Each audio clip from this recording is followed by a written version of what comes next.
We're going to talk about insulin resistance and gluconeogenesis. Now, first of all, let's talk about what gluconeogenesis is. Gluco means glucose, that's sugar. Neo means new, and genesis means the creation of. So gluconeogenesis is the new creation of glucose made by your liver, and it's stimulated by a hormone called glucagon, and it's inhibited or turned off by your favorite hormone called insulin, which is triggered by more glucose from the diet. But what happens with gluconeogenesis is the body is making new sugar out of non-carbohydrate sources. So it's making sugar out of protein, out of fat, out of ketones. Why? Because there's always a certain amount of sugar that your body does need, and it's not required to come from the diet. Your body can make it from other sources. But what happens when you have insulin resistance, things kind of become a little crazy because insulin resistance is a kind of a precursor for prediabetes. And when you have prediabetes, you have insulin resistance, but also you're going to have insulin resistance when you become a diabetic. So when someone starts to cut out their carbohydrates because they're a pre-diabetic or a diabetic, or they're on the ketogenic diet, because they finally realize that diabetes or prediabetes is high sugar, and having a high carb diet contributes to that, and it makes it worse. They finally had that realization. So now what they're going to do is cut the carbs out. But when they check their sugars, sometimes their sugar is too high. Now, how can that be? They're not eating any sugar. Well, if you're not eating any sugar and you have high sugar, that means it must be coming from gluconeogenesis. Now, the question is, why would the body be making more sugar? Well, because the sensor, the turn-off signal, the off switch, is apparently not there in sufficient quantities. So obviously you don't have enough insulin because the insulin resistance is so strong.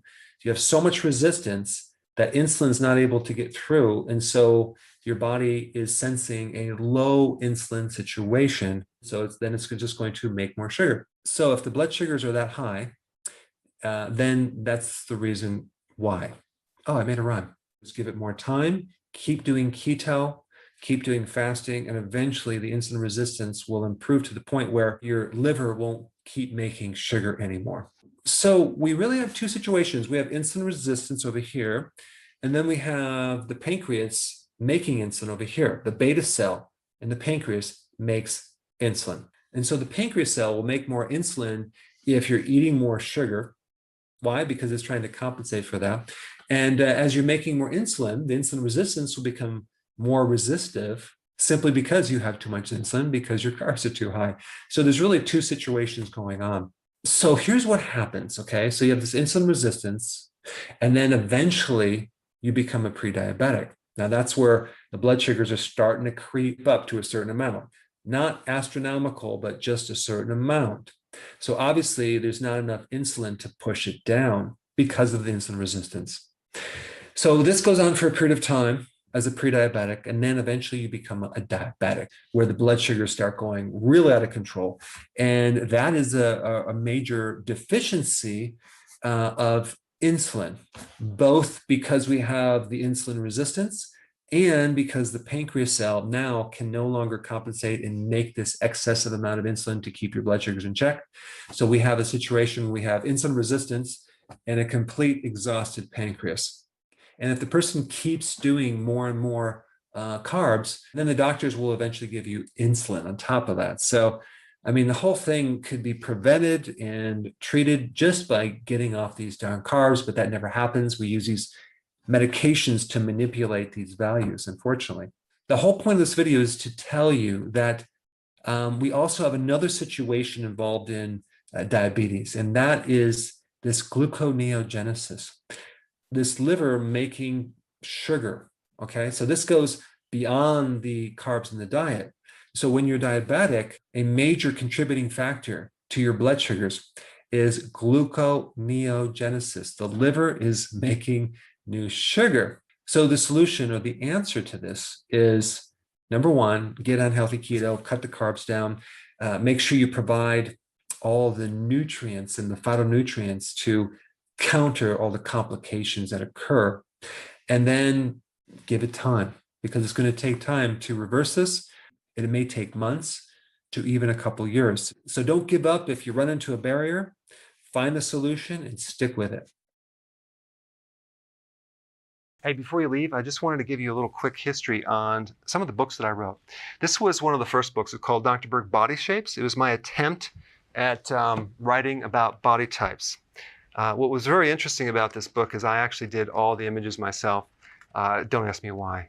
They look actually not quite as professional as some of the images that I have in the new book. But anyway, this is my first attempt right here called Dr. Berg's Body Shape Diets. And then I wrote a book more extensive called The 7 Principles of Fat Burning. I don't even have a copy anymore, actually, because it's outdated.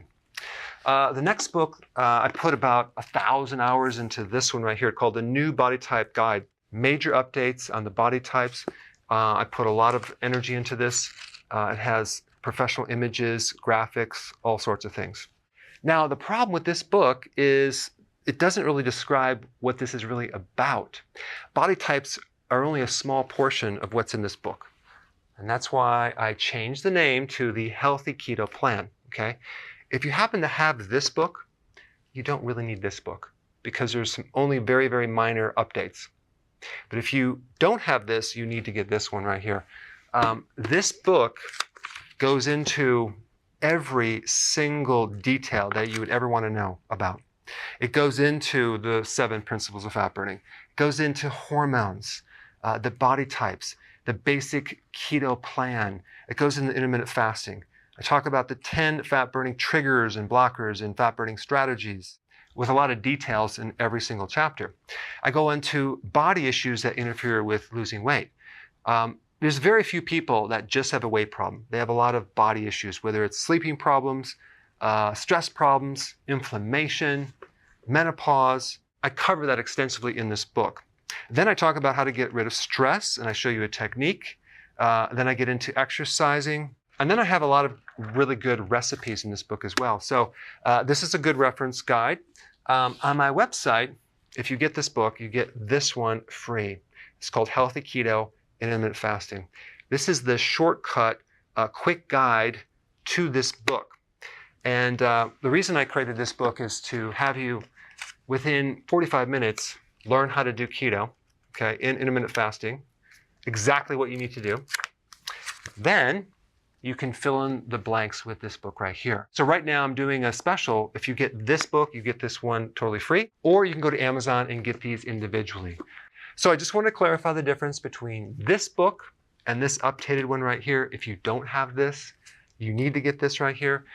That way you can get the exact correct information to do it healthily.